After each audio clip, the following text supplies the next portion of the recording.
Pronto, tá gravando já. Deixa eu compartilhar a tela com vocês. Eu vou tentar compartilhar uma janela só, porque às vezes a tela inteira está engolindo parte da lâmina, né? Fica embaixo, fica cortado. Eu vou tentar. Se uma janela não der certo, não ficar legal, vocês me falem. Se não estiver aparecendo, me dá um retorno e eu encerro o compartilhamento e passo a compartilhar a tela inteira. Vamos ver aqui. Vamos ver aqui. Fala pra mim como é que tá aí.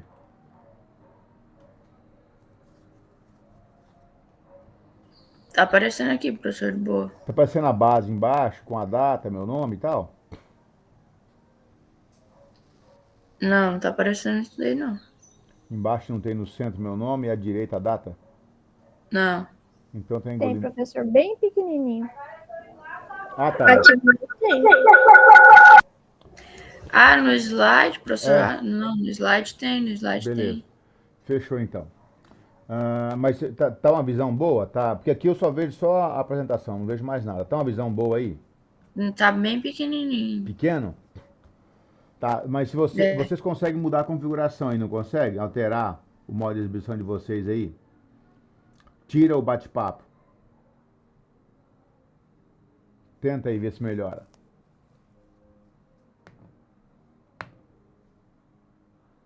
Porque daqui eu não posso alterar. Vê isso pra mim, por favor.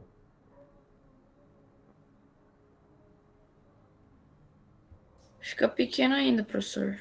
Tá, então vamos fazer o seguinte. Vou tirar o compartilhamento.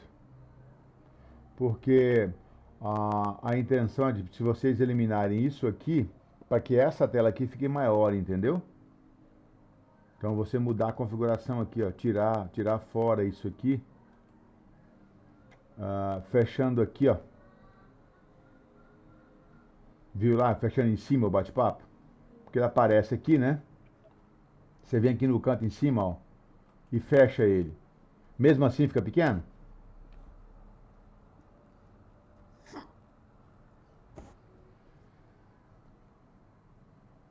O meu já tá fechado já, professor. Fica Então tá, eu vou pequeno. fazer o seguinte, eu vou mudar, vou colocar a tela inteira mesmo. O Duque a tela inteira ela engole parte do que é apresentado. Agora ficou maior, né?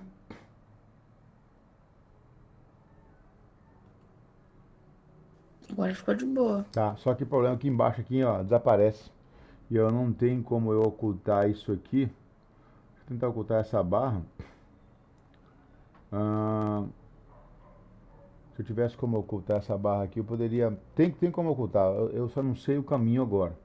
Já fiz isso em outro computador, mas eu só não me recordo o caminho agora. Para ela só aparecer quando eu precisar. Mas vamos lá. Se eu precisar dessa base, eu fecho a apresentação e mostro a lâmina original como ela é. Então tá, nós estávamos falando sobre os cursos da Tecnis, os primeiros cursos surgiram no Brasil, né? E tinha falado que o primeiro professor foi um belga que veio, um professor graduado na belga não, um professor graduado na belga, né? Não tenho certeza se ele era belga ou não, mas que veio ao Brasil para atuar como professor de zootecnia na Exalc, de Piracicaba. E até hoje a Exalc um marca, um ícone, né, dos cursos de zootecnia no Brasil, tá? Ela tem muita relevância, tem muita produção científica de zootecnia na Exalc. Tem outras faculdades também, né, como Viçosa, como a própria UEM, Maringá e tal, mas a Exalc ela também é nacionalmente conhecida. Viçosa também é. E em 1910 teve a primeira regulamentação do ensino agrícola superior. Até então, esses cursos existiam, mas não tinha a regulamentação ou o reconhecimento. Então, tem cursos que demoraram até mais tempo que isso, né? Essa foi a regulamentação do ensino agrícola. E aí tem cursos, por exemplo, como engenharia florestal, que demoraram mais tempo ainda para serem reconhecidos. Então, o curso do ensino agrícola, que acabou, hoje a gente chama de agronomia, né? Mas já era as pessoas não eram considerados agrônomos, eram considerados com ensino superior em agricultura, que era o que tinha, né? Era a Escola Superior de Agricultura. E abrangia tudo, né? E um profissional dessa área, e que a gente considera como o pai da zootecnia, existem outras pessoas que consideram outros professores, né? Os fundadores do curso, mas o principal defensor, a pessoa que mais trabalhou para ter a disciplina de zootecnia dentro dos cursos de agricultura, aqui no Brasil, foi o professor Octávio Domingues. Inclusive, tem livros publicados que serviram de referência e servem até hoje de referência para o ensino, para os primeiros conceitos no Brasil de zootecnia. Comprei um livro dele no sebo, naqueles livros que você compra de usado, né? Eu tenho 2 livros dele aqui. Mas tem algumas informações, porque as informações dos livros, elas não se esgotam com facilidade, né? Não perpetuam eternamente, mas livro, por ter questões conceituais, dificilmente ele deixa de ter validade. Então até hoje tem certa validade, mesmo sendo uma obra muito antiga. Eu tenho aqui, né? Então o professor Octávio Domingues era agrônomo e autor do livro Introdução à Zootecnia e da proposição do primeiro currículo para o curso de zootecnia ainda em 1953. Ele não só defensor de ter a disciplina, como propôs uma criação de um curso de zootecnia ainda em 53. Eu tenho esse livro aqui e tenho outro livro dele também, né, que é Elementos de Zootecnia, vou tentar achar a capa dele aqui. E essa proposta desse currículo, desse curso, de como deveria ser o curso, serviu para orientar os primeiros cursos de zootecnia no Brasil, que só vieram aparecer praticamente 10 anos depois, né? Então eu tenho esse livro dele, deixa eu ver se eu acho aqui na internet, deixa eu ver aqui, Elementos de Zootecnia.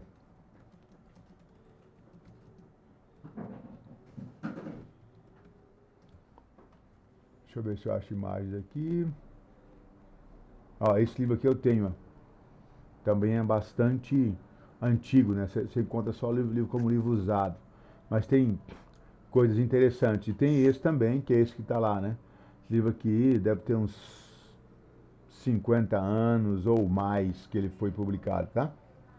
Então, mas assim, foram todas as conquistas e o passo a passo do desenvolvimento do curso de zootecnia no Brasil, tá? Porque, como a gente sabe, na França começou bem antes, né? E esse mesmo professor Otávio Domingos criou em 1929 a definição de zootecnia, que a gente usa até hoje, né? Então ele colocou que zootecnia é a ciência aplicada que estuda e aperfeiçoa os meios de promover a adaptação econômica do animal ao ambiente criatório e né, do animal àquele. Ou seja, a zootecnia é a ciência que é capaz de permitir, promover que o animal se adapte a um meio de produção de forma econômica e também adaptar o meio ao animal. Adaptar o animal ao meio animal. Porque assim, a gente às vezes cria animais que dependem de condições que a região em que nós estamos não propicia. Então, são os conhecimentos de zootecnia que nos permite criar ambiente para a produção desses animais. Quer um exemplo? Alguém já ouviu falar em compost barn?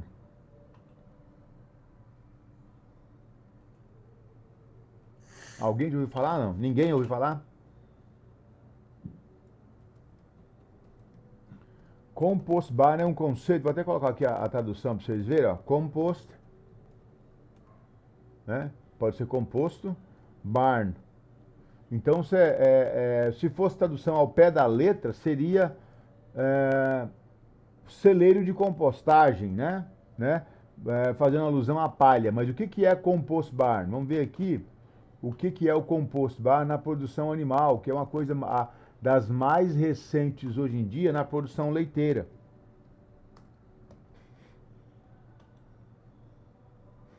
É isso aqui, ó. são as vacas estabuladas num galpão, mas com cama. Antigamente esses galpões eram de cimento. E as vacas ficavam uma faixa só aqui, que até hoje é muito utilizado, que eles chamam de freestyle. Também é um termo em inglês, tá? Freestyle quer dizer estabulação livre.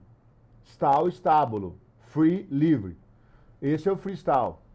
As vacas no freestyle, elas ficam aqui é cimento, elas defecam aqui, as fezes, a urina fica aqui, e elas têm espaço para deitar aqui, só que só cabe o animal, para quando ela defecar, ela cair fora. Elas deitam aqui bem apertadinhas, que é para não ter espaço delas sujarem em cima da cama. Você vê aqui, é o limite da vaca, ela deita com... Se o pescoço não passa para lá, para deitar, ela tem um trabalho. Aí ela defeca a urina aqui fora, isso aqui é lavado e limpo. Só que isso dá muito problema de casco, é muita umidade, etc, etc. Aí a diferença entre o freestyle aqui, ó, tá bem, essa imagem é bem interessante, e o compost barn é o conforto que as vacas têm. Isso aqui dá muito mais trabalho, tem que revolver isso 2 vezes por dia, conforme o caso, 3 vezes por dia, com trator. O trator entra dentro e revolve tudo isso aqui. Mas dá um conforto para os animais muito grande, que é mais próximo da realidade delas. Elas ficam numa condição de conforto muito grande, certo? Então é uma invenção norte-americana que se propagou pelo mundo todo e no Brasil também vem crescendo. Então isso é a adaptação do meio de criação ao animal. Porque as vacas tinham muito problema de estresse, muito problemas com casco, e vocês vão ouvir muito falar em bem-estar animal. É uma das áreas que a gente tem que se aprofundar agora para produzir, por 2 motivos básicos. Primeiro, que o mercado cobra. As pessoas que estão consumindo os alimentos estão ficando críticos quanto a isso, para que os animais não venham a sofrer sem necessidade. A gente consiga reduzir o sofrimento dos animais. E também, esse sofrimento dos animais atrapalha a produção deles. O animal produz menos com esse sofrimento, tá? Então, é por isso a zootecnia é a ciência aplicada que estuda e aperfeiçoa os meios de promover a adaptação econômica do animal ao ambiente criatório, fazer com que o animal se adapte àquele ambiente e, ao mesmo tempo, que o ambiente se adapte ao animal. Tá? Trabalhar nas 2 frentes, dos 2 lados. Então, esse professor Otávio Domingues, um grande idealizador e por isso considero o pai da zootecnia, porque ele deu a ideia de como poderia ser o currículo para um curso de zootecnia. O que deveria ter na formação do profissional? Como é que deve ser? Aí, a partir disso, foi aperfeiçoado, tá? E aí, em 1951, houve a criação da SBZ. Vocês, ao longo do curso, vão ouvir falar nisso.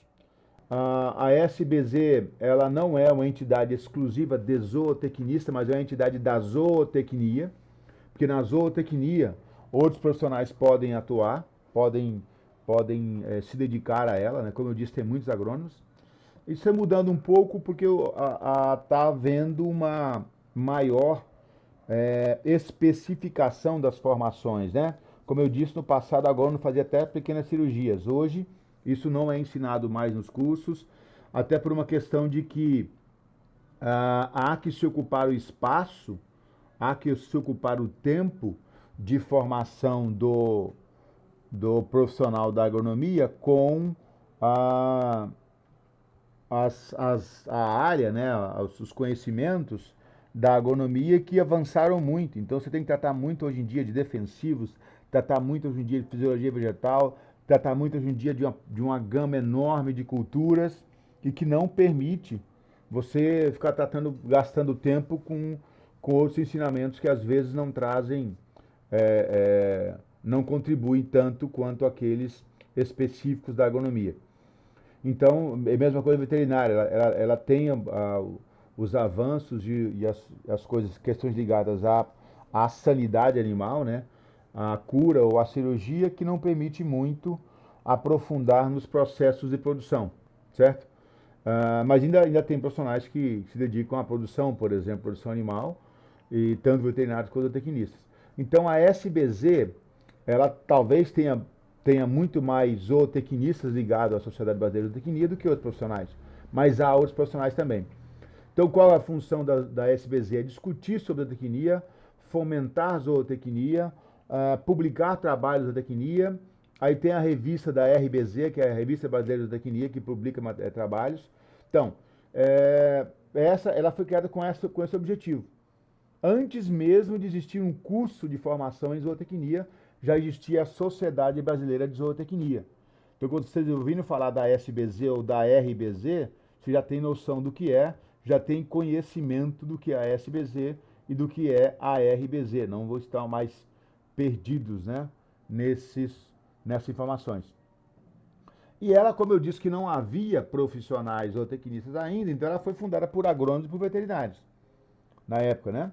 O que a SBZ faz? Ela realiza reuniões anuais onde são discutidos trabalhos e pesquisas feitos na área de zootecnia. E a primeira reunião aconteceu entre 26 e 28 de julho de 1951, em Piracicaba, São Paulo. E a 56ª aconteceu ano passado, e a 57ª provavelmente vai acontecer de forma virtual, né? Provavelmente vai acontecer agora, por volta do meio do ano. Vamos ver aqui se a gente acha alguma coisa. Deixa eu ver aqui. Botar direto SBZ. 57ª reunião da SBZ. Vamos ver quando vai acontecer.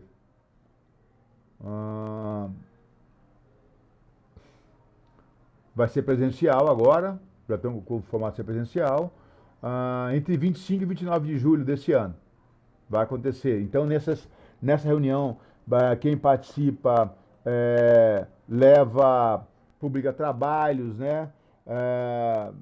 Então, você tem premiações, tem premiações de profissionais de renome e assim por diante, tá? Então, essa realidade é uma das realidades da zootecnia, é a SBZ. Outra realidade da zootecnia, depois nós vamos falar mais disso, mais para frente eu vou falar disso, é o Zootec, também, que é uma reunião, né, um congresso de zootecnia feito anualmente também, tá? E aí, o primeiro curso de zootecnia, gravem bem essa data, gente, foi criado dia 13 de maio de 1966. Por isso, 13 de maio é o dia do zootecnista, tá? Porque foi a implantação do primeiro curso de zootecnia na cidade de Uruguaiana, no Rio Grande do Sul, na PUC, Pontifícia Universidade Católica de Uruguaiana. Hoje, a PUC não tem mais esse curso, tá? Ele não existe mais na PUC, mas ele se alastrou, se proliferou em várias faculdades do Rio Grande do Sul, em várias faculdades do Brasil e no nosso IFRO também. Então, eu não tenho ideia de quantos cursos existem hoje. Isso atualiza constantemente, porque novos cursos estão sendo abertos, né? Às vezes algumas entidades privadas podem deixar de atuar, como a PUC, é uma entidade, ela não é pública propriamente, né? Ela é ligada à Igreja Católica, então, às vezes por uma questão financeira, ou sei lá o que, acaba deixando de atuar. Mas enfim, esse curso não tem mais em Uruguaiana, mas foi o primeiro curso que surgiu no Brasil, foi dia 3 de maio de 1966. Foi implantado o primeiro curso de zootecnia no Brasil. E quem foram as pessoas que criaram, né? Foram os professores Mário Hamilton Vilela e José Francisco Sanchotene Feliz. Se eu não me engano, um desses morreu agora o ano passado. Eles são sempre homenageados no Zootec. Inclusive no Zootec existe um espaço chamado Sanchotene Feliz, que é o sobrenome do professor José Francisco, né? Então vamos ver aqui, a gente consegue achar alguma coisa sobre currículo, né? Do professor Sanchotene Felice, para a gente ver, eles não eram necessariamente formados na área das agrárias, tá?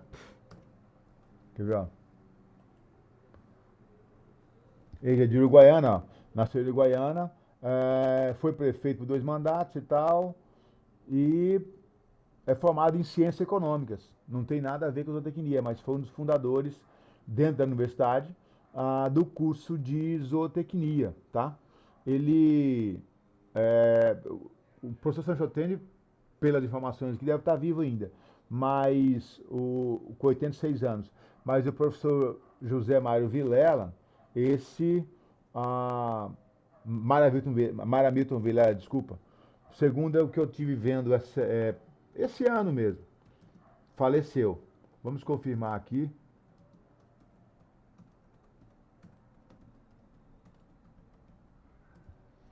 Vamos confirmar. Mara Milton Vilela. Esse é agrônomo. Ah, mas aqui não tem informação se ele faleceu ou não. Deixa eu.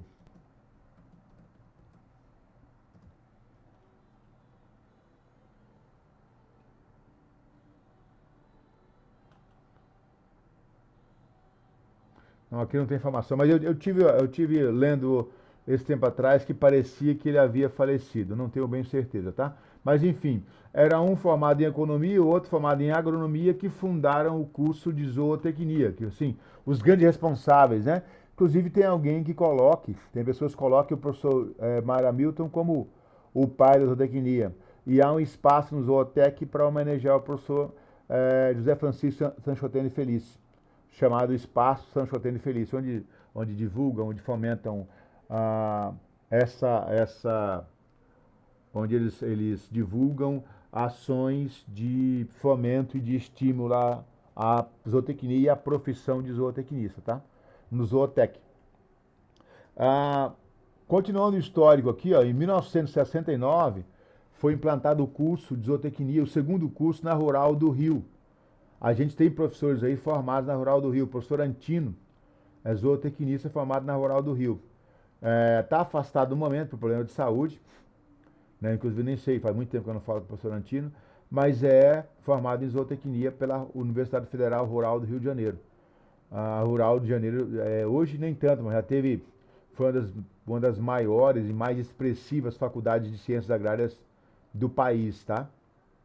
Ainda é uma universidade muito grande, de muito renome, mas acabou sendo, hoje em dia, outras universidades tendo mais expressividade que a Rural do Rio. Mas a Rural do Rio ainda é um grande centro das agrárias, né? Tanto veterinária, quanto zootecnia, como agronomia. Em 1970, foi o terceiro curso na Federal de Santa Maria, no Rio Grande do Sul. E assim depois veio outros cursos, né? Em UFV, isso aqui é Viçosa, tá? Universidade Federal de Viçosa. A Federal Rural de Pernambuco, em Recife. A Unesp Jaboticabal. A Unesp também de Jaboticabal tem uma expressividade enorme na zootecnia, tá? Um profissional formado na Unesp pode se orgulhar. Não quer dizer que por formar na Unesp ou formar em Viçosa, que ele já é bom por excelência. Não. Ele pode ser um profissional medíocre, mediano, mas a chance dele ter expressividade e ter projeção se formando na Unesp ou na UFV é maior, porque as faculdades elas têm muita informação e muita ferramenta, né? Aí depende do aluno que está cursando o quanto ele vai buscar nisso, se aprofundar nisso. Mas Viçosa tem um renome grande hoje em dia no Brasil. A gente, ao longo do curso, vai usar muitas coisas produzidas em Viçosa, tá? Muito conhecimento produzido em Viçosa e muito conhecimento produzido na Unesp também, tá? Que a gente tem aí, assim como também tem, como eu falei para vocês, de Piracicaba, né? Da Exalc, ligada à USP, Exalc Piracicaba, que foi também um curso de agrárias muito antigo no Brasil. Então a gente tem todas as universidades, grandes universidades com curso de zootecnia no país aí, e tem várias outras, a gente tem uma enormidade, né? A gente tem aqui a Unir, em Rondônia, tem um curso não é Espigão, Presidente Médici, tem um curso de zootecnia em Presidente Médici, da Universidade de Rondônia. Em Rondônia tem outros cursos em Porto Velho, que são privados, em Vilhena, que são privados. Inclusive, eu fui a primeira turma de Vilhena. E tem vários outros cursos aí pelo país afora, tá? Em 68, dia 4 de dezembro de 68, foi quando houve a regulamentação da profissão de zootecnista. Então, a lei federal que regulamenta a profissão, que estabelece, que cria e dá direitos ao profissional, direitos profissionais ao profissional de zootecnia, é a Lei Federal 5.550, de 14 de dezembro de 1968. 1968, 2 anos após, 2 anos e pouco após a criação do curso, né? Então, quando os primeiros profissionais se formaram, já estavam regulamentados. E aí, nessa lei é que a gente tem uma lacuna hoje em dia, um problema, porque quando a lei foi criada, ela foi pensada para contemplar os profissionais que já estavam atuando dentro da zootecnia, mas não eram formados em zootecnia, até porque não havia formados, né? Então, essa lei, ela estipula no seu parágrafo 2º, se eu não me engano, o primeiro artigo cria a lei, o segundo ela especifica que são também considerados zootecnistas o agrônomo e o veterinário. E por essa condição é que até hoje a gente tem essa ocupação de espaço, tanto pelo agrônomo quanto pelo veterinário, na área da zootecnia. Então, atuando em área de zootecnia, a gente tem agrônomo atuando hoje em dia na produção animal, fazem agronomia, cursam agronomia, mas com os olhos em zootecnia, e atuam na produção animal. E há uma tentativa, ainda vamos discutir sobre isso, já há algum tempo, de mudar essa lei, mudar essa legislação e alterar. Mas de cada vez que isso chega como não é dada importância para isso, dada outros problemas como inflação no país, como outras coisas, como outras leis, e às vezes você tem leis que ficam 22 anos, 20. Agora, recentemente aprovaram uma lei, inclusive ruim, né, de questão ambiental, que ficou, acho que 25 anos tramitando lá no Congresso, né? E agora foi aprovada toque de caixa, porque é uma lei, inclusive, ruim por questão ambiental. Eu não lembro qual que é, do que trata, mas só lembro que foi bem veiculado agora na televisão. Então tem leis que ficam anos lá tramitando, né? Vai, bate na porta, volta. Então, se tiver pessoas que vão, políticos que vão cobrando isso, então ela fica sempre na volta de novo à tona, mas aí não é votado, afunda e tal. Mas o grande problema é esse, é que essa lei 5.550 de 4 de dezembro de 1968, ela especifica que tanto o agrônomo quanto o veterinário podem atuar como zootecnistas. Como a zootecnia é a mais recente dessas 3 áreas, dessas 3 ciências e profissões, ficou essa abertura, tá? Aí, em 12 de julho de 69, foi editado o parecer 406, a resolução número 6, que estabelece o currículo mínimo, que daí, isso aqui, ela normatiza os cursos. Qual que é o currículo mínimo? Qual que é a duração mínima para o curso, para a formação, tá? E aí, as universidades podem ter uma formação mais longa, podem ter uma formação mais curta. A nossa formação, por exemplo, a gente, quando criou o curso, a gente colocou perto do limite máximo de horas para permitir uma maior formação, mas o pessoal da pedagogia já vem chiando, né? Eu não sei por que razão, dizendo que é muito longo, que não sei o que e tal e coisa, e pressiona para você fazer redução na formação. Eu acho que, se por um lado é um pouco mais longo a formação e exige mais, por outro também capacita mais e qualifica mais para esse mercado que é tão competitivo, né? Tanta disputa, ainda mais quando a gente tem que disputar espaço aí com mais duas outras áreas profissionais, que nem sempre tem os fundamentos que o zootecnista tem, especificamente para a produção animal. A gente sabe disso, isso não é desdenhar de ninguém e não é mentir também.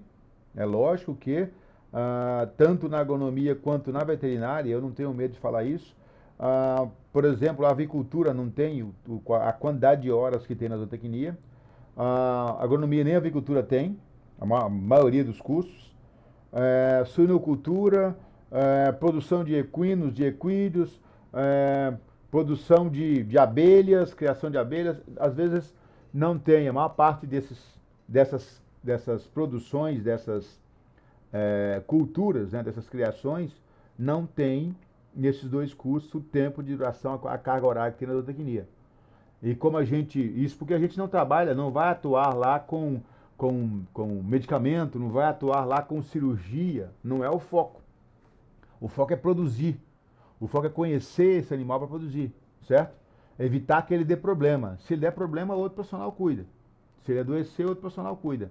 Mas o negócio é evitar que ele adoeça. Então essa é a essência. E aí, a gente tem, quando a gente fez o idealizou o curso, pensou num curso que formasse bem. Em 84 foram elaborados novos currículos para os cursos de tecnia, né? Essas novas legislações que foram sendo criadas. Porque isso aqui quando é criado, gente, vira lei para o MEC, tá? Para você registrar um curso daí no MEC, tem toda a complexidade, não é tão simples assim, tem todo um trâmite, e isso passa a ser norma, tá? Esses currículos. Em 97, saiu o edital 04/97 da Secretaria, né, de Ensino Superior do MEC, que seguiu a Lei de Diretrizes e Bases, né, que propõe a reforma dos currículos para os cursos de tecnia. Essas reformas, elas podem ser, essa reforma ela pode ser feita, pode ter sido feita no sentido de ampliar esse currículo e melhorar a formação, e como aconteceu realmente no começo dos cursos de tecnia, você não tinha não era ensinado muito das culturas que são ensinadas hoje. A gente não tinha muitas formações que tem hoje, por exemplo. A gente não tinha lá, no início dos cursos, deixa eu citar como exemplo aqui, a questão, por exemplo, de gestão, hoje no curso de vocês aí, tem uma disciplina de gestão de resíduos, né? Não é bem o termo esse, mas para ensinar a reduzir o impacto ambiental dos resíduos da produção animal, das fezes, daquela cama do compost barn que eu mostrei, das fezes da suinocultura, da cama do aviário, qual o impacto ambiental disso? Porque na época isso não era problema, a gente não tinha muita produção intensiva, hoje tem. E hoje a produção animal, ela impacta negativamente no meio ambiente. Quanto mais você concentra os animais, mais impacto tem. Então, degradação de pastagens, isso não existia, não era trabalhado e pensado. Então, tem que começar a inserir isso nos cursos. Ética na produção, bem-estar animal, né? Hoje em dia, para a gente fazer, eu não sei se vocês sabem, mas para a gente fazer uma aula prática, eu tenho que fazer todo um protocolo, registrar essa aula prática, descrever o que vai ser feito, como vai ser feito com esse animal. Pode ser simplesmente ir lá olhar o animal. Olhar o animal no pasto mesmo e tal, eu tenho que descrever. Não que isso, descrever e propor para uma comissão que avalia, né? Inclusive, eu faço parte dessa comissão, que é a CEUA, Comissão de Ética no Uso de Animais, tanto para experimento quanto para ensino e pesquisa. Isso não se aplica à produção animal. O produtor animal não precisa se submeter a comissão nenhuma para produzir, certo? Ele precisa submeter a questão do bem-estar animal, que se ele for, existe lei de maus tratos, se ele for acusado de maus tratos, ele pode ser preso, né? Se ficar comprovado maus tratos. Mas para o ensino e para a pesquisa, qualquer ação com o animal ela deve ser documentada e registrada de como vai ser feito. Se eu alterar o que eu propus lá, aí eu estou me responsabilizando perante a lei por isso, que eu tenho legislação para isso, tá? Então, isso tudo passou a ser inserido no ensino da zootecnia. Não só da zootecnia, né? Mas essa questão de resíduo talvez na veterinária, na agronomia não tenha, mas a questão do bem-estar animal tem na veterinária com certeza. E a gente, como a zootecnia ela é às vezes encarada ou entendida ou tem como principal carro-chefe a nutrição, mas na verdade eu costumo dizer o seguinte: a gente pode pensar a zootecnia como sendo uma mesa. Existe o tampo da mesa, existe os 4 pés.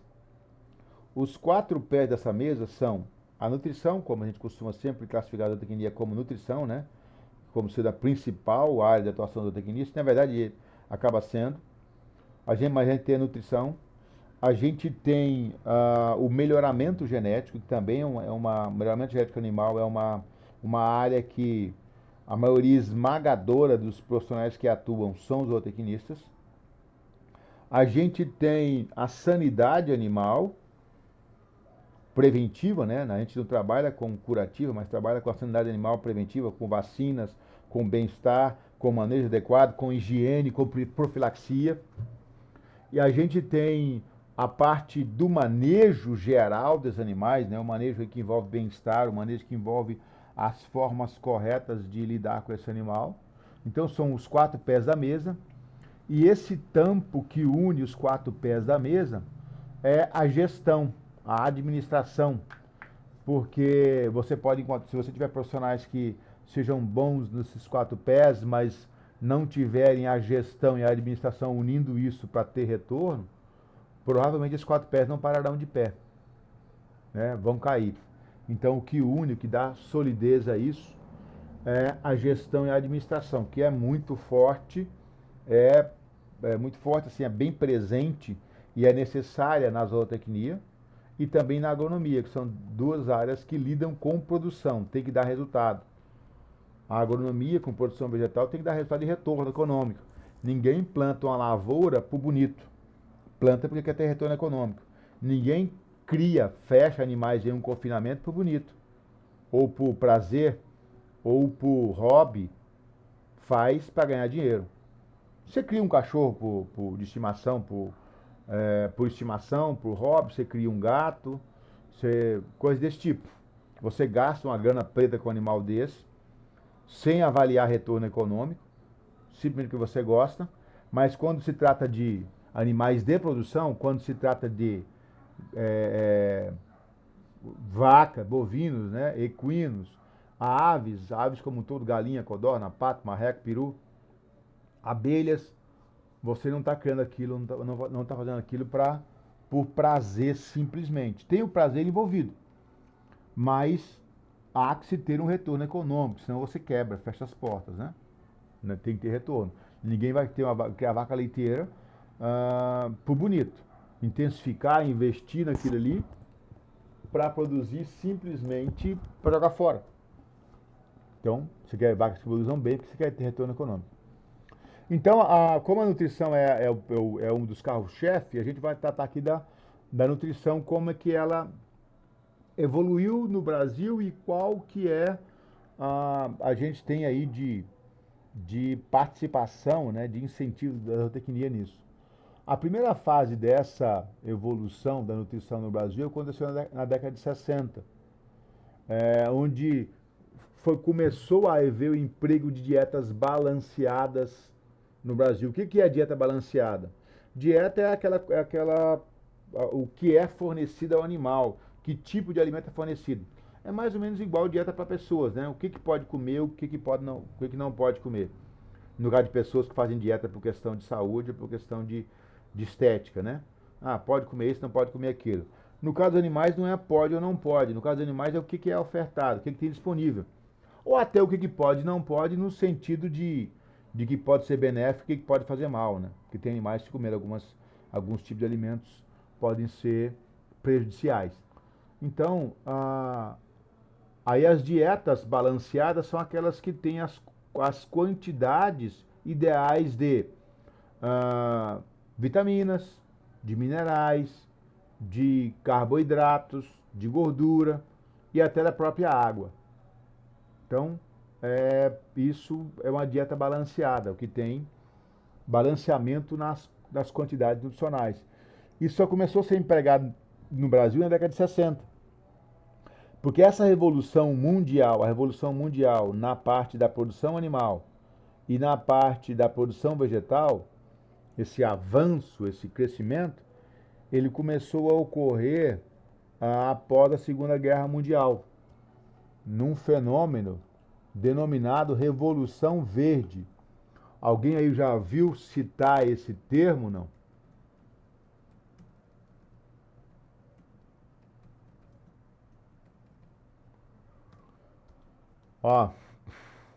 Revolução Verde é o nome dado ao conjunto de iniciativas tecnológicas que transformou as práticas agrícolas e aumentou drasticamente a produção de alimentos no mundo. A Revolução Verde teve início na década de 50, no México. Tá? Isso que foi quando começou as grandes culturas, os grandes cultivos, o melhoramento de sementes, melhoramento de defensivos, combate a pragas, e isso foi estimulado no pós-guerra. A Segunda Guerra Mundial, vocês sabem que ela terminou em 1950, tá? E aí, devido à necessidade, os arrasos que tiveram na guerra, né?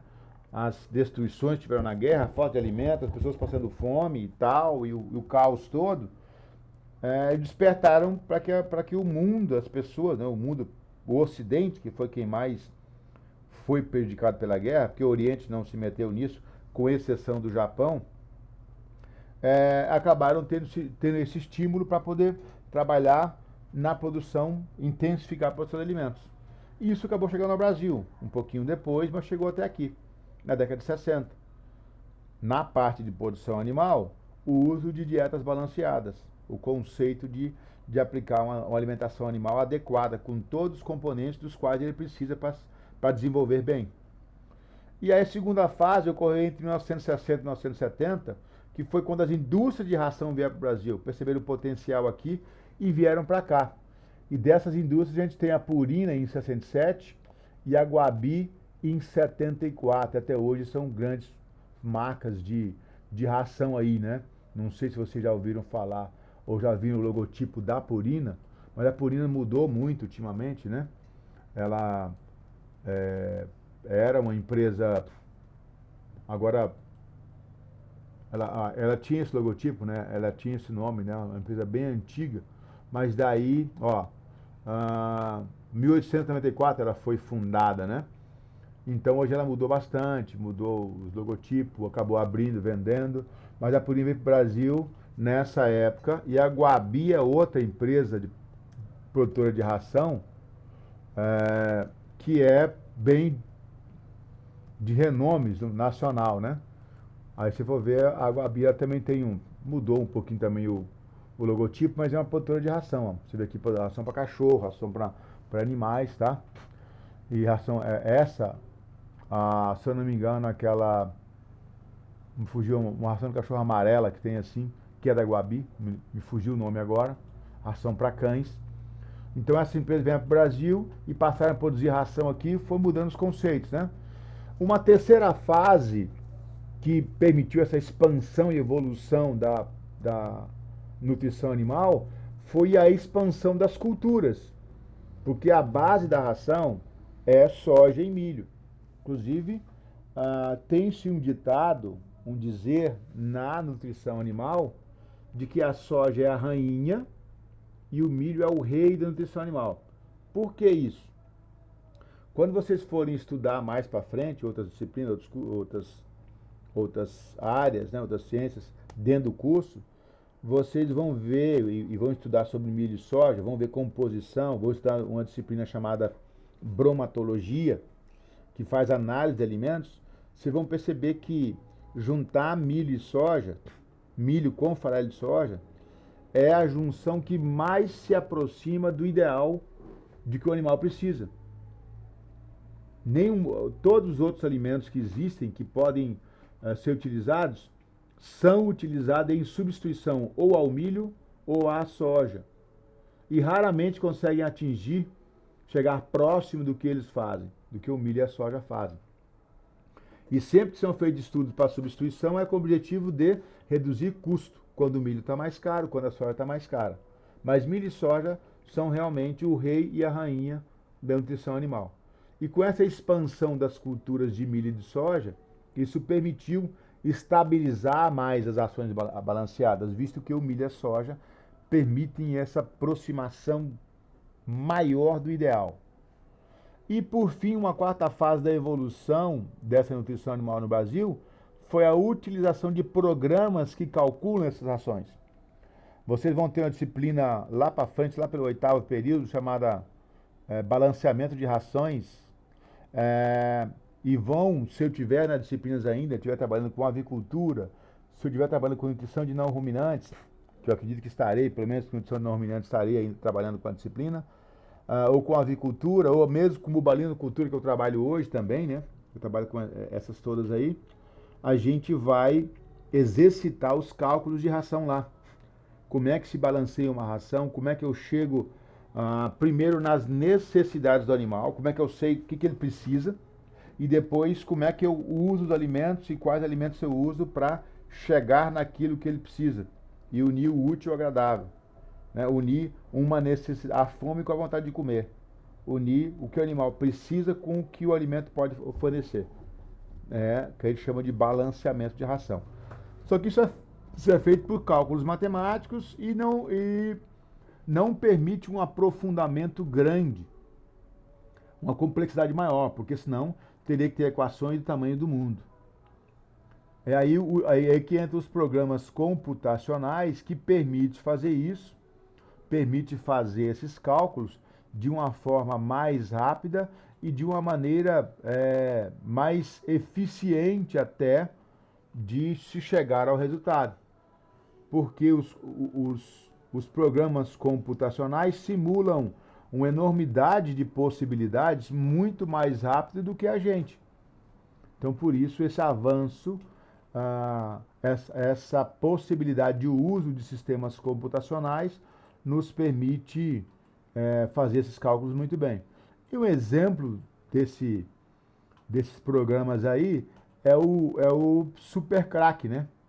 Que tá aqui até o nome, que é o SuperCrack, é um programa de cálculo de ração lá de Viçosa, feito em conjunto entre o departamento de matemática e informática e zootecnia. Porque nas faculdades tem os departamentos, né? Então tem o departamento de zootecnia, que é ligado, tudo que a zootecnia está lá dentro. Tem o departamento de informática, a universidade é grande, tem curso de informática também, e tem o departamento de matemática. Então pelo menos informática e zootecnia, eu tenho certeza que se uniram para fazer o SuperCrack. E hoje é um programa aí comercializado para esses cálculos. É vendido, você compra o software, né, para usar no seu computador e tal. Conforme a versão que você comprar, a atualização é gratuita, atualiza constantemente pela internet, que eles estão produzindo, melhorando ele, e permite fazer cálculo de ração de uma forma bem rápida e da forma mais barata, porque ele vai fazer esse cálculo dessa ração usando os ingredientes que vão atender aquilo que o animal precisa, mas usando os mais baratos. Porque quando você pega o programa, ele te solicita que você coloque o preço. Primeiro, que produto você tem? O que você tem à disposição? Você tem milho? Você tem farelo de soja? Você tem sorgo? Você tem resíduo de alguma produção? O que tem à disposição? Tem todo um rol lá, uma lista de produtos. Aqueles que a pessoa tem à disposição, ela põe preço. Ela alimenta com preço. Que preço sai o milho aí? Tanto. Né? Quanto é a soja? Tanto. Quanto que é o girassol? Tanto. Quanto que se tem amendoim, né? Farelo de amendoim, que é outro, a gente não tem aqui, não conhece aqui, mas existe lá para fora. Né? Quando tira óleo de amendoim, sobra o farelo, que é utilizado para alimentar animais. Tem qual o valor? Então alimenta com essas informações, e quando você vai rodando o programa, ele vai pegar o que supre aquela necessidade com o que é mais barato. Se for o caso, mistura, enfim, vai te dar um resultado lá, um retorno, tá? Existem alguns programas gratuitos da Purina que fazem isso, mas eu até tinha alguns para demonstrar, mas eles fazem isso obrigatório. Quando eles são gratuitos, eles colocam obrigatoriamente algum produto comercial daquela empresa que tem que entrar para poder fechar a ração. Se não entrar aquele produto, não fecha a ração. Então é gratuito, mas não você tem que comprar o produto deles. No caso do SuperCrack, você compra o programa, paga por ele, mas depois calcula do jeito que você quiser. Tá? Depois vocês vão ver mais aí sobre cálculo de ração e tudo mais. A gente teve, paralelamente, a evolução da nutrição animal como um todo, mas teve também a evolução da avicultura, né, no Brasil e no mundo. Aqui, na verdade, esse quadro aqui, ele traduz a evolução da avicultura no mundo, tá? Então, o ano, o que você tinha, como é que era a produção daquele ano, qual que era o peso, isso para frango aqui no caso, né? E qual que era a conversão alimentar e quanto tempo esse animal demorava para ficar pronto. Então, vocês têm ideia, em 1930, um frango chegava a 1,5 kg, tinha que consumir 3,5 kg de ração para render 1 kg de frango e demorava 15 semanas para ficar pronto. 15 semanas são praticamente 4 meses, né? Considerando que um mês tem 4 semanas, então 4 vezes 4, 16. São quase 4 meses. Que não é muito diferente do que você tem do frango caipira. O frango caipira, quem cria frango aí, quem é do meio rural e tem frango, sabe. Eu imagino que saiba que um frango demora praticamente 6 meses para ficar pronto. De nascer lá o ovo eclodir, nascer o pintinho e ficar em condições de ser abatido, um frangão grande e bom, 6 meses. Na época era 15 semanas, né? Quase 4 meses. Mas isso um frango confinado, né? Porque era o frango comercial, né? Consumia 3,5 kg de ração para produzir 1 kg de frango e demorava 15 semanas. Isso foi evoluindo através do quê? De duas questões básicas. Do melhoramento genético, produzindo animais que respondiam mais, produziam mais, e também da qualidade nutricional do alimento que era fornecido. Então foi aumentando o peso do frango ao longo dos anos, das décadas, foi reduzindo o consumo de alimento, que é a conversão alimentar aí, tá? Foi reduzindo a conversão alimentar e foi reduzindo o tempo necessário para esse animal ficar pronto. Tudo isso é avanço da ciência zootécnica, certo? Mesmo quando a zootecnia no Brasil, por exemplo, isso aqui é mundial, botei no Brasil, mas aconteceu paralelamente no mundo e no Brasil. Então as tecnologias que existiam lá fora também vinham para cá, né? Então, mesmo não havendo ainda um curso de zootecnia, a zootecnia já era uma realidade aplicada e necessária na produção animal. Ó, veja bem, 1940, só o fato de o frango aumentou 50 gramas só de média, mas só o fato dele reduzir meio quilo de comida para cada quilo de frango produzido já era um grande avanço e ficava pronto em uma semana antes. Aí passaram-se mais 10 anos e ele passou a ficar pronto 4 semanas antes. E aí reduziu em relação ao início 1 quilo de comida que ele comia para cada quilo produzido. E aumentou 300 gramas em relação ao início. E aí foi indo até chegar no patamar que nós estamos hoje em dia, que um frango pesa aproximadamente 2,3 kg, 2,4 kg.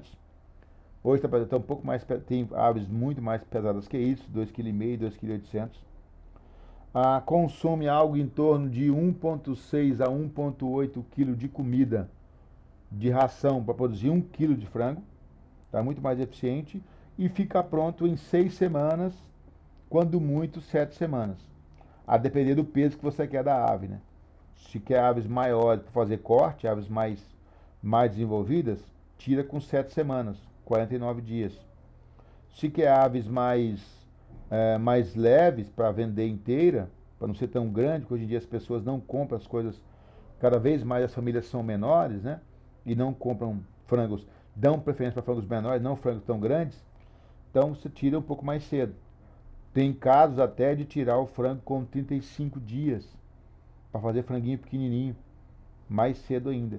Então você veja bem, de 15 semanas caiu para metade, caiu para 7 semanas, que é menos da metade, ou 6 semanas, que é menos ainda. Então a evolução foi grande.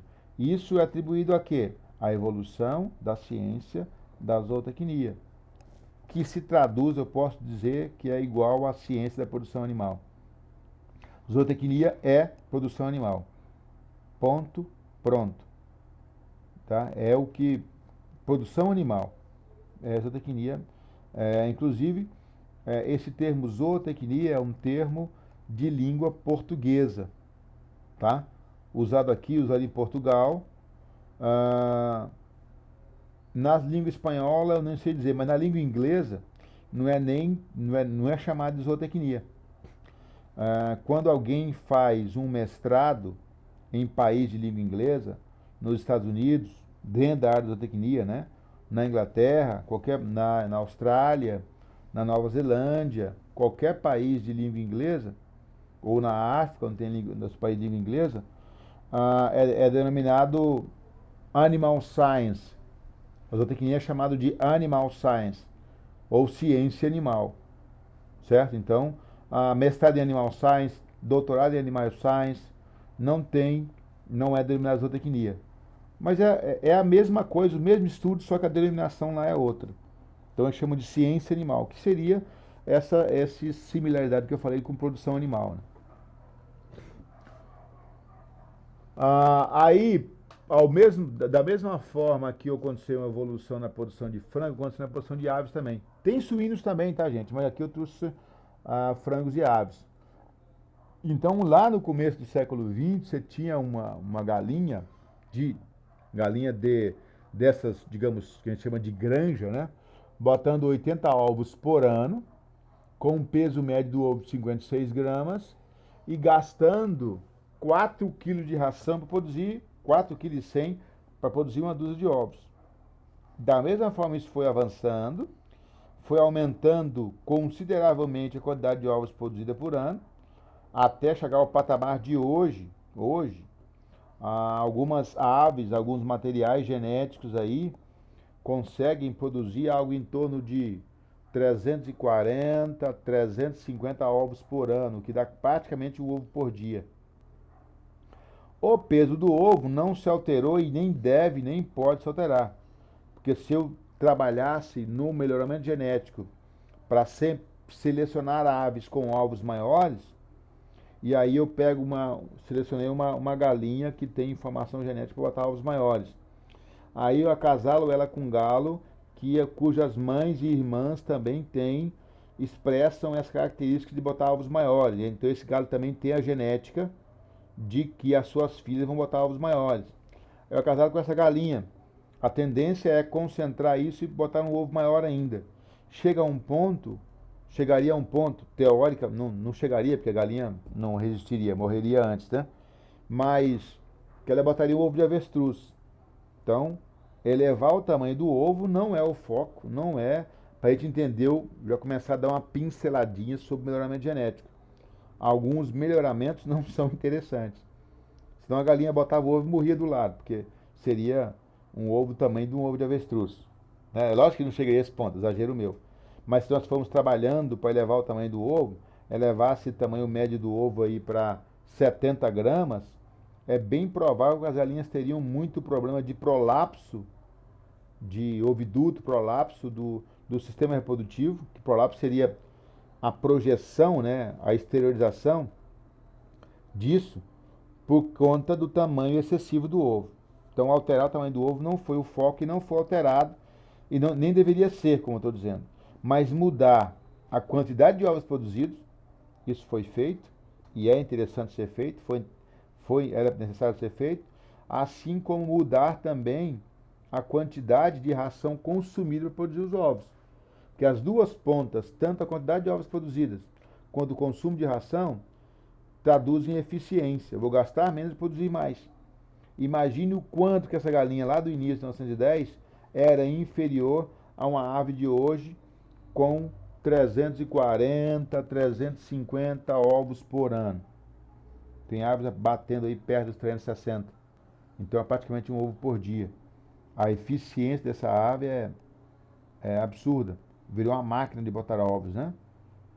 Tudo que entra, ela transforma em ovo, vamos dizer assim, de alimento. Então, uma das coisas que as aves têm hoje em dia, se vocês tiverem a chance de ter contato, quando nós voltarmos presencial, nós vamos ver isso lá, né? Lá tem umas aves que eu alojei elas semestre passado, elas vão estar agora com uns 4 meses, vão estar perto de entrar em postura, e vocês vão perceber que, quando comparado com a galinha caipira, ou outra galinha qualquer, essas aves de postura são muito pequenas, muito leves. São levinhas, só pena e bico. Justamente porque elas são a máquina de produzir ovos, elas são pequenas, elas demandam muito pouco para se manter, porque elas são levinhas, e muito do que elas comem vai para a produção de ovos. Por isso essa eficiência. E isso é um conhecimento que a gente tem que ter, né? Sobre o que o animal gasta para se manter, o que ele gasta para produzir, e assim por diante. E aqui, ó, um exemplo de cortes de frango, né? Como é que era um frango em 1957? Um corte aqui perto, um corte feito no peito. Olha a área de peito que esse frango tinha, olha as coxas, 1957.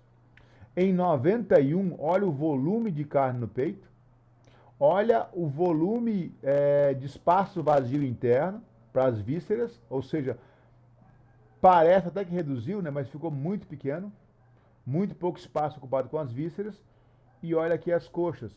Olha em 2001, na mesma região do corte, né? Esse espaço ficou mais reduzido ainda, espaço vazio interno, e foi todo ocupado por peito e coxa. E hoje em dia um frango melhorado é isso aqui. É uma massa de carne, uma quantidade de musculatura muito grande, muita carne, tá? Isso graças ao quê? Ao melhoramento genético e à nutrição. E aí, gente, fica um alerta.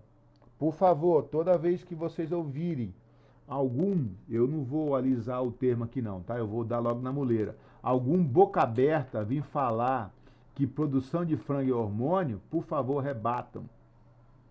Porque falam isso simplesmente sem entender o que estão falando e com objetivo maldoso.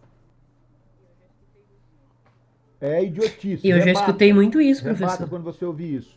Aí você fala assim, e confunda base em quê? Onde é que você viu isso? Você estudou isso onde? Espera a argumentação. Assim que argumentar, você dá outra lapada. Vem cá, então beleza. É hormônio, né? Então vamos fazer um desafio para você. Eu vou te arrumar uns franguinhos caipira e você vai arrumar a sua ração com hormônio. E vamos dar para esse franguinho caipira e vamos ver se eles vão explodir. Gente, isso é uma junção de melhoramento. Olha, o cara não tem ideia do que é melhoramento genético, cara. O trabalho que dá. Não é porque é trabalhoso para entender, é trabalhoso para executar. É lento. Né? É lento. Para você ter algum progresso genético, você tem que ter, conforme a espécie. O frango não é rápido. Por que o frango chegou onde chegou? Porque uma galinha nasce com 6 meses, ela é adulta, reproduzindo. E com a precocidade impressa, isso é uma galinha caipira, com a precocidade impressa pelo melhoramento, elas estão se reproduzindo com 16 semanas de idade. 16 semanas são 4 meses. São 2 meses antes do que a galinha caipira comum. Né? Então essas aves estão lá na escola alojadas, devem estar perto de já começar a fazer postura. Então já deve estar perto de 16 semanas. Então 16 semanas, as mais tardias com 20 semanas, 5 meses, já estão entrando em postura. Isso é melhoramento genético. Se eu vou lá no meio de só um exemplo. Eu tenho lá 1000 galinhas, tá? E eu tenho tudo registrado de uma por uma, vamos supor. Vamos supor que eu tenha, né? A idade, quando nasceu, quando ela começou, botou o primeiro ovo. Vamos supor que seja possível ter tudo separado. Aí eu vou lá e pego as galinhas que começam a entrar em postura primeiro. As que são mais precoces, com a mesma alimentação das outras. Aí eu separei esse lote de galinhas. E elas não são parentes, vamos supor. Aí eu vou pegar esse lote de galinhas, só esse lote que vamos supor que eu tirei lá 50 galinhas, das 1050 que eram mais precoces, tá? Botavam ovo mais cedo, ovos maiores, ovos de bom tamanho, não pode ser tão grande, né? E consumiam menos. Isso tudo é um exemplo, não é rapidinho assim não. Mas aí eu tiro os galos daquele lote de galinhas, né, que não sejam parentes, daquele lote que eu separei, e as fêmeas também. Então, se eu for sempre reproduzindo entre esses indivíduos que têm características para serem desse tipo, eu vou concentrando essa informação genética nos indivíduos e chega um ponto que eles viram as máquinas de produzir. Só que aí vai aumentando a demanda nutricional. Não dá para uma galinha produzir mais ovos que outra e comer o mesmo milho lá jogado no chão. Não. Ela tem que comer uma dieta balanceada, adequada. É isso que dá o retorno. Então o frango não é hormônio, por vários motivos. Primeiro, hormônio é um troço caro. Não compensaria. Segundo, hormônios degradam muito rapidamente. Eles são altamente degradáveis. Certo? Eles são feitos para serem degradados rapidamente. Quer um exemplo? A adrenalina é um hormônio, né? Quanto tempo demora a adrenalina agindo no corpo? Alguém chuta um tempo aí. Você acha que você teve uma descarga de adrenalina no teu corpo ali por um susto, por um momento? Quanto tempo ela demora agindo? Atuando na gente, no ser humano. Chuta aí, alguém de vocês chuta um valor aí. Um tempo aí. Qualquer, vocês imaginem. Vai lá, fala.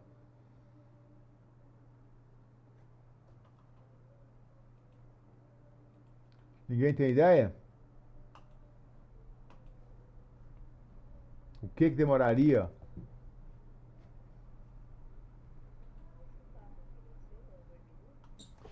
Vou chutar, professor, mas não sei não. Alguns 2 segundos. minutos? Alguns segundos. É? É, é muito raro alguém passar por uma ação aí muito, muito violenta e durar muito tempo. Às vezes tem, você está sob constante estímulo e novas descargas. Mas se alguém ficasse muito tempo sob a ação da adrenalina, o coração não aguentaria. Porque ele sobe os batimentos lá em cima, você faz coisas que são inimagináveis, você quebra um braço, quebra uma perna, não sente dor naquele momento para poder reagir, você salta em uma altura inimaginável, você é, adquire uma força descomunal, mas teu corpo não aguenta isso por muito tempo.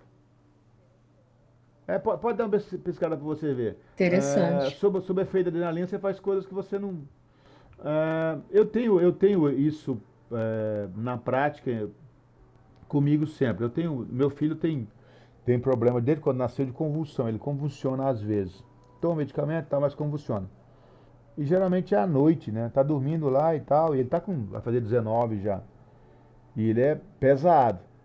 Magro, mas é grande, é pesado. E é complicado carregar porque ele não é como carregar uma pessoa outra pessoa que você bota no colo e carrega, né? Tem todo o problema da convulsão, às vezes ele fica rígido e você tem que correr porque para não ter problema de anóxia, né? Que é falta de circulação, falta de irrigação. Irrigação não, de oxigenação. Oxigenação, é. É oxigenação, eu tô falando tudo para não Oxigênio falar também, né? oxigenação. No cérebro. E você tem que correr e tal, e aí você colocar isso, sair daqui, você tá às vezes dormindo ou indo dormir, como todas as vezes aconteceu, né? Você tem que sair de casa correndo às pressas e tal, e a última vez mesmo eu saí daqui sem camisa, de bermuda e descalço. Aí quando você chega, que você entrega no hospital, que é, você vê que já tá tudo tranquilo, bate uma, bate uma moleza, bate uma agonia, você não consegue parar de pé. Nessas horas as pessoas às vezes desmaiam, né? Porque o desmaio é justamente uma resposta dessa excessiva atividade cerebral e corporal, né? Respiratória, cardíaca. Então, se atingir um limite que o corpo não vai aguentar, ele apaga. Apaga e, né? Alguns apagam logo de cara. Eu só sei que chega quando você entrega, aí você tem que dar um tempo, dá vontade de chorar, você não, sabe? Até acontecer aquilo, você faz coisas inimagináveis. Você fica com rapidez. Eu estava calculando mais ou menos entre eu sair de casa aqui, o hospital está uns 1.000 metros de casa, daqui mais ou menos. E eu abri porta, pegar a chave de carro, abrir o portão que estava trancado, abrir uma grade que tem no fundo aqui trancada para sair. E sair com o carro, chegar no hospital, eu demorei mais ou menos 3 minutos. Não sei como, mas foi mais ou menos isso, porque eu lembro que a gente estava saindo, minha filha perguntou que horas que eram, que ela estava junto comigo ajudando, eu falei, 3 da manhã, estava no painel do carro. E cheguei lá, quando eu entreguei e tal, era 3 e 3, 3 e 4 mais ou menos. Então você vira super-homem. Mas você não aguenta isso por muito tempo. Isso é hormônio. Né? O hormônio tem esse efeito violento na gravidez. Depende, né? Tem vários hormônios, né? Mas você não tem. Hormônios geralmente eles têm duração curta e são altamente degradáveis. Então não tem como você. ah, não tem como você ter. Hormônio oral não funciona, hormônio inclusive o conceito de hormônio eu posso colocar como uma substância que é produzida, orgânica, né? Que é produzida num ponto do corpo, mas tem o sítio de atuação em outro. Nenhum hormônio é produzido onde ele é utilizado. A maior parte dos hormônios tem precursor no cérebro, hipotálamo e hipófise, mas o ponto de atuação são distintos. Né? Tem hormônio, por exemplo, para a ocitocina, que é o hormônio da descida do leite da vaca, que não leva a vaca a nenhum estresse, muito pelo contrário, é calmaria, acalma ela. E a gente tem que saber que eu tenho que ordenar a vaca o mais rápido possível, que o pico da ocitocina acontece com alguns segundos, meio minuto depois, e dura até 2 minutos. O resíduo dela no sangue. Depois é eliminado. Acabou. Já jogaram embora. A adrenalina, uma das coisas que elimina a adrenalina do corpo da gente, que a gente fala adrenalina, é produzida na adrenal, né, uma glândula que tem no rim, sob efeito é a urina. Você vê que animais, quando estão nervosos, pessoas também, né? Com medo, urinam na roupa, né? Às vezes. Então o efeito subiu para eliminar, elimina a urina, joga fora. Então rapidamente eliminado. Tá aparecendo para vocês a tela aí normal? Ah, tá, beleza. Agora até ficou bom que voltou Sim. mostrando tudo, né?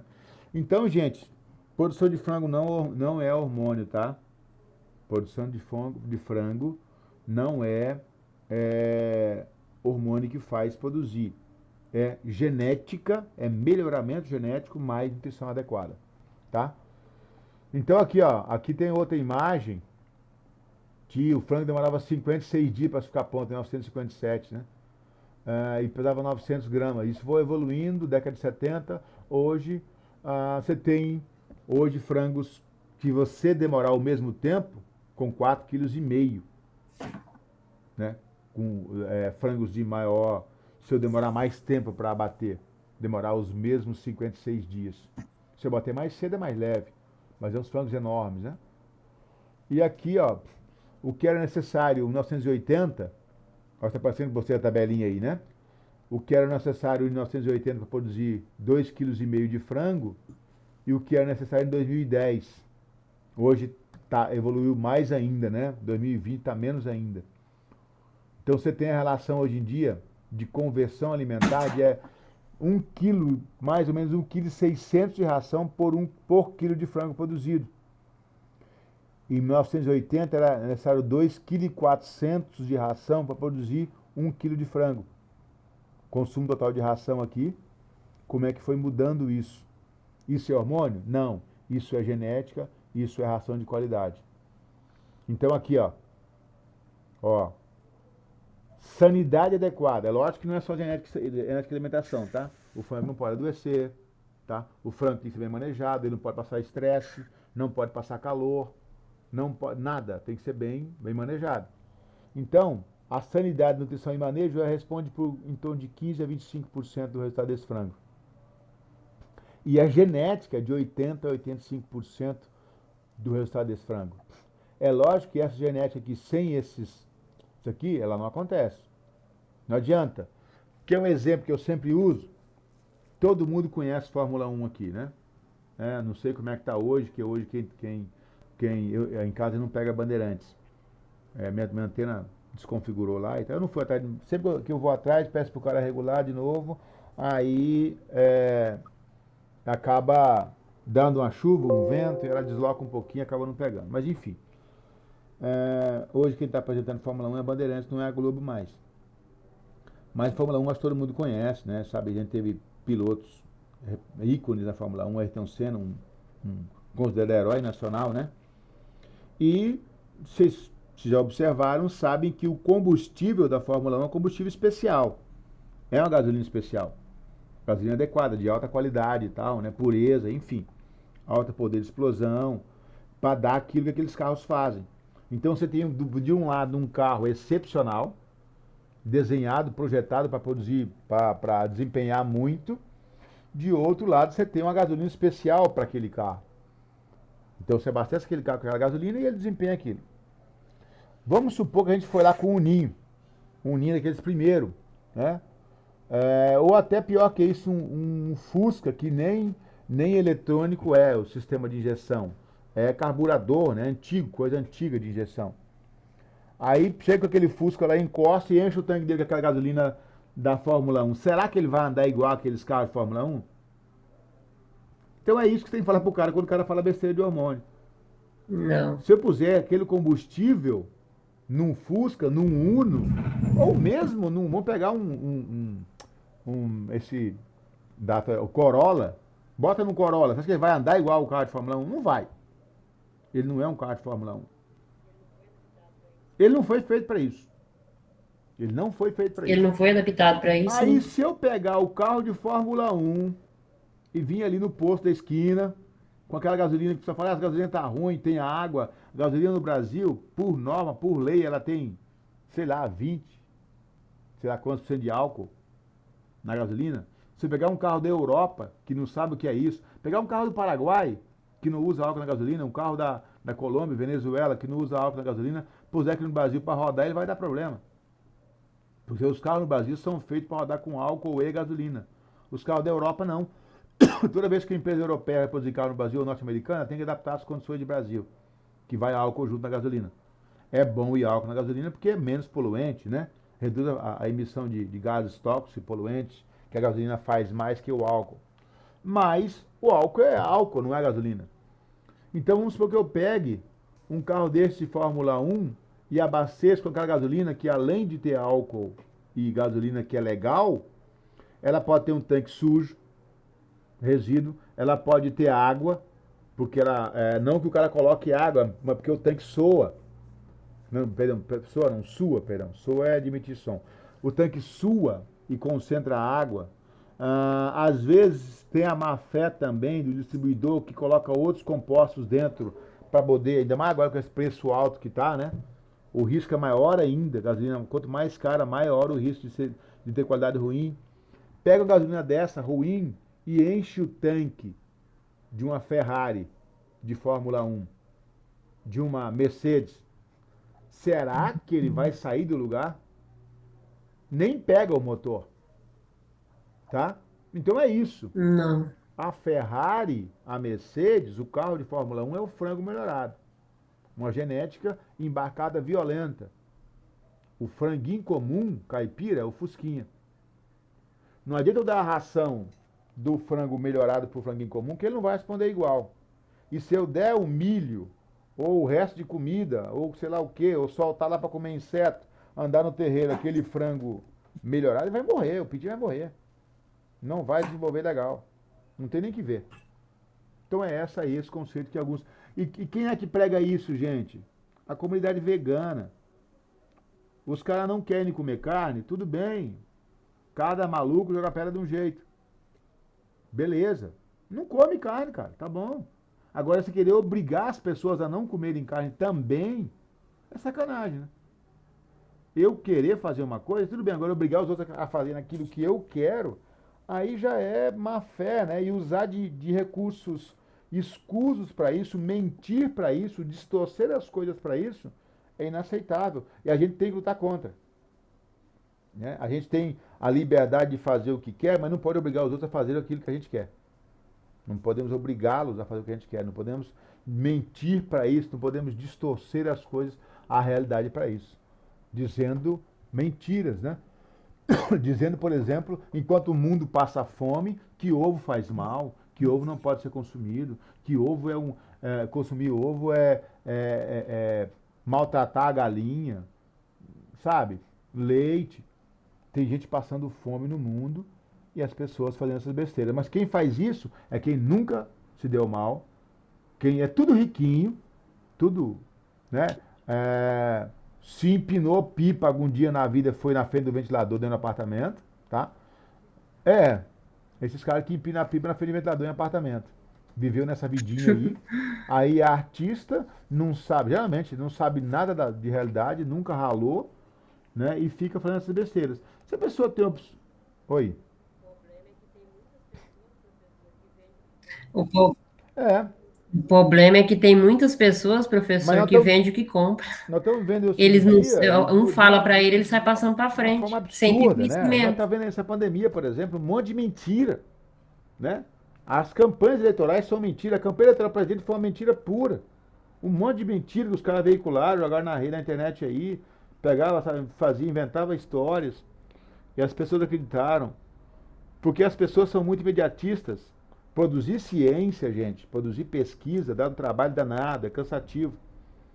E aí a pessoa passa 10 anos para descobrir um negócio, quando descobre, aparece um idiota, um Zé Ruela, que é formado em Facebook, pós-graduado em WhatsApp, tem mestrado em, sei lá, Instagram e tem doutorado em não sei no que e acha que sabe tudo. Instagram. Inventa uma história, cara, não sentou a bunda no banco de faculdade igual vocês estão Bem fazendo assim para mesmo. passar, sabe, mil e sei lá quantas horas, que é o curso da tecnia, né? Para poder aprender um negócio e o cara chega e já, não, eu conheço. Conhece nada, sabe nada. E o idiota tá usando um carro, tá usando uma tecnologia de um calçado, tá usando a tecnologia de uma roupa, de alimentos industrializados, que depende de ciência, e fica falando merda sobre ciência, sobre produção científica. A gente tá vendo isso aí, cara. Coisa assim, chega pessoas conhecidas no mundo. Ó, isso aqui não funciona, tá? Tá provado. A gente fez pesquisa e não é um troço achismo, não. Tá provado. Aí chega o boca aberta e fala, não, é assim que funciona. Um exemplo, eu vou criticar mesmo. Esse negócio de usar vermífugo para combater vírus. Cara, vírus é vírus, verme é verme. Ivermectina não combate o vírus do coronavírus. Não combate vírus nenhum. A cloroquina é feita para combater protozoário ou para combater outros problemas, não combate vírus. Então para com esse negócio. Aí a pessoa, eu tomei e fiquei bom, não. Você ficou bom porque você tinha que ficar bom. Você só não ficou ruim por sorte, porque o que você fez é para você ficar ruim, ficar pior. Dá uma lesão hepática, dá um problema qualquer, renal. Você teve sorte, agradeço a Deus por não ter ficado ruim. Porque você fez de tudo para ficar ruim, né? É o teu negócio, você torceu pro touro e não pro toureiro, você torceu para as coisas dar errado. E aí vem um bando de boca aberta falando que as coisas aí é absurdo, cara, é absurdo. A gente tem que. Gente, vocês que estão, por favor, fazendo curso superior, estão estudando, não estou dizendo que quem não faz é pior que vocês. Mas, em termos de conhecimento, é inegável. A gente que está estudando, a gente está aí passando horas para ver o negócio, passando um tempão estudando e tal e tal. Aí chega um cara que nunca viu aquilo e fala que sabe. Não dá, do nada, assim. Eu joguei búzio, peguei um monte de búzio, joguei, ou então joguei um dado lá e não, beleza. Já tenho a resposta para as questões do universo, jogando búzios. Pera aí. Dá um tempo aí, por favor. Fala comigo não, porque dá não. A gente tem aqui um exemplo dos avanços que a gente tem na zootecnia, que a gente chama de zootecnia de precisão, que é a informática atrelada à produção animal, né? Com sistemas eletrônicos que controlam o sistema de produção, né? Por exemplo, vocês sabiam, já ouviram falar que tem sistema de ordenha voluntário em que não existem pessoas fazendo a ordenha nas vacas? Alguém já ouviu falar sobre isso? Ninguém? Não entendi, repete de novo, por favor. Existem sistemas de ordenhar vacas, em que não há pessoas. Não há o ser humano, é só a vaca e a máquina. Sim, mas precisa de um ser humano para colocar os aparelhos nela ou não? Não. Existe sistema eletrônico que faz isso sozinho já. Porque eu já vi sistema de ordenha, mas com o ser humano lá colocando os peitos da vaca lá as Não, ordenhas. já tem sistema eletrônico Que que chique. faz isso sozinho.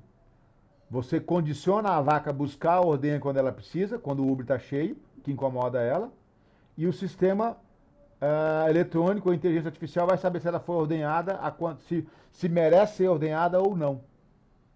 Se está na hora de ordenhar ou não. Interessante. Depois eu vou mostrar um vídeo para vocês, tá? Então, assim, ó, você tem nesses modelos câmera de filmagem. Essas câmeras aqui, ó, a função dela é ver a movimentação no animal, o deslocamento dele dentro do ambiente. Não é para o cara monitorar só lá e saber como é que tá, não. É quando ele se desloca, como é que ele se movimenta, como é que a coisa está, tá? E te jogar isso num programa e dar resultado, dar resposta, por exemplo, do desempenho do animal, como é que ele está. Tá? Depois eu vou mostrar outras coisas aqui ligadas ao movimento do animal que diagnostica se ele está com problema ou não, tá? Você tem aqui algumas aves, por exemplo, uma ave dessa aqui, que geralmente pode ser uma ave matriz melhorada, que é capaz de produzir animais de alta linhagem. Então você tem que marcar essa ave, você tem que ter uma identificação nela. Né? O que você faz? Você implanta um chip na crista, que também é utilizado para identificar animais de estimação, né? Às vezes, como aconteceu agora, sumiu uma cadela no aeroporto lá e tal, virou aquele maior alvoroço por causa dessa cadela no país todo, na notícia, no jornal. Aí, Eu assisti. então aí até ficou a sugestão, né, de alguns profissionais que fazem isso, que implantam um chip que daí o animal é descoberto e tal, e identificado, né? Então você implanta chip nas aves, na crista, né? E em outros animais, em leitões, por exemplo, implantado na pele da orelha. Isso para animais de produção não vale a pena, que é muito caro, tá? A menos que sejam animais reprodutores. Você coloca lá só nos top lá de cima, mas no rebanho inteiro não compensa. Agora, animal de estimação, sim, porque é um animal só. Aí, aquilo que eu falei, animal de estimação não tem nível do quanto a pessoa está disposta a gastar com ele, tá? Esses mecanismos são usados em experimentos, né? Por causa do custo que tem e da necessidade de identificar realmente os animais, né? Em experimentos você faz isso, e só que é um controle muito maior, né? E naturalmente resultados melhores. Porque daí eu vou lá, eu estou fazendo um experimento, eu marquei o leitão com um número, uma plaquinha lá e tal, um colar, sei lá o quê, e esse animal perde o colar. Se for só um que perder, beleza, é o animal que perdeu, sei o número que está faltando. Mas perder uns 3 ou 4, quem é quem? Como é que eu vou saber quem é quem? Se eu estou medindo o resultado desses animais separadamente para o experimento. Eu preciso de respostas, resultados individuais de cada um, para eu poder fazer depois a estatística e comparar os resultados. Né? É problema. Lógico que eu posso dar uma tatuagem, por exemplo. Tatuagem, se eu fizer tatuagem na orelha dele, não vai sumir nunca. A tatuagem bem feita não some. Aí beleza. Só que eu tenho que pegar o animal para poder ler. E com o chip não, um leitor de chip, ele passa perto, já lê, já sabe que animal que é. Por exemplo, numa pesagem, né? Depois eu vou mostrar para vocês, existem sistemas de pesagem voluntária de bovinos. Existe sistema de pesagem voluntária de frango. Você bota lá, os frangos vão pesando sozinhos. Você não precisa pesar eles. Ele vai só fazendo e registrando. Existe sistema de pesagem voluntária de bovinos. O animal sobe na balança sozinho e pesa numa boa, na maciota, sem estresse, sem manejo, porque toda vez que você pega o animal, joga no curral, ele fica estressado, ele perde peso. Então tem muitos avanços aí nessas questões da zootecnia de precisão. E a gente continua com essas informações na próxima aula. Encerrou o horário agora. Na próxima aula a gente vai mostrar isso melhor, mostrar alguns vídeos aí de algumas coisas aí, tá? Esse aqui é um exemplo, ó. Essas pulseiras eletrônicas vão no pé da vaca e no pescoço vão colar. Esse colar aqui, ele tem um emissor de sinais de rádio que quando a vaca se aproxima da ordenha, por exemplo, ele sabe qual vaca que é, qual foi a produção anterior, como é que está a produção dela, tá? E isso aqui, ó, e esse bracelete, né?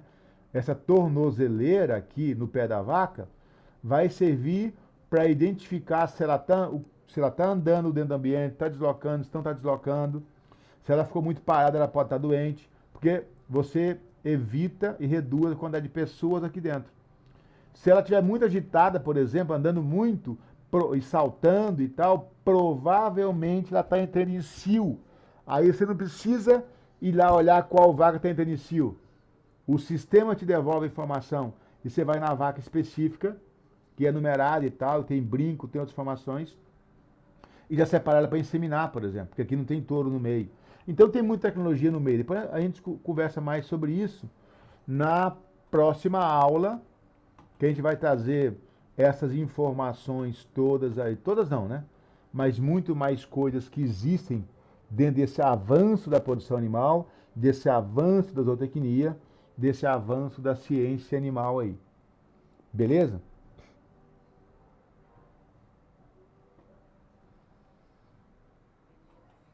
Beleza, Então professor. tá, até a próxima. Até a próxima aula.